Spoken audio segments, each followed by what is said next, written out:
உலக வரலாற்றில் மிகப்பெரிய பேரரசை வைத்திருந்தவன் கெங்கிஸ்கான் தான் என்பது உங்களுக்கு தெரியுமா? ஆம், உலக வரலாற்றின் மிகப்பெரிய பேரரசான மங்கோலியா பேரரசை கட்டமைத்த பேரரசன் கெங்கிஸ்கான் தான். அவன் தனது காலத்திற்கு மிகவும் முன்னேறிய வேகம், ஒழுக்கம், புலனாய்வு வலையமைப்புகள், உளவியல் போர் மற்றும் நெகிழ்வான போர் தந்திரோபாயங்களை பயன்படுத்தினார். சிறு வயதிலேயே கென்கிஸ்கான் குதிரை ஏற்றம் மற்றும் வில்வித்தை ஆகியவற்றில் தேர்ச்சி பெற்றான். கென்கிஸ்கான் எதிரிகள் அஞ்சும் ஒரு மாபெரும் வில்வீரனாக திகழ்ந்தான்.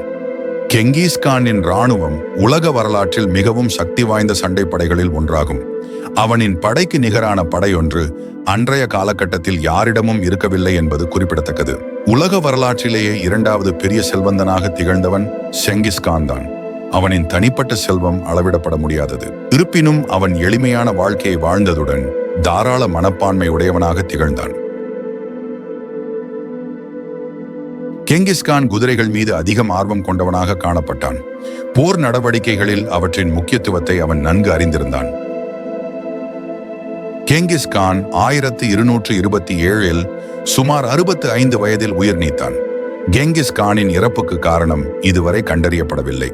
பல தேடல்கள் இருந்த போதிலும் கெங்கிஸ்கான் அடக்கம் செய்யப்பட்ட இடம் இன்றும் மர்மமாகவே உள்ளது. அவனது கல்லறை வேண்டுமென்றே மறைக்கப்பட்டது குறிப்பிடத்தக்கது.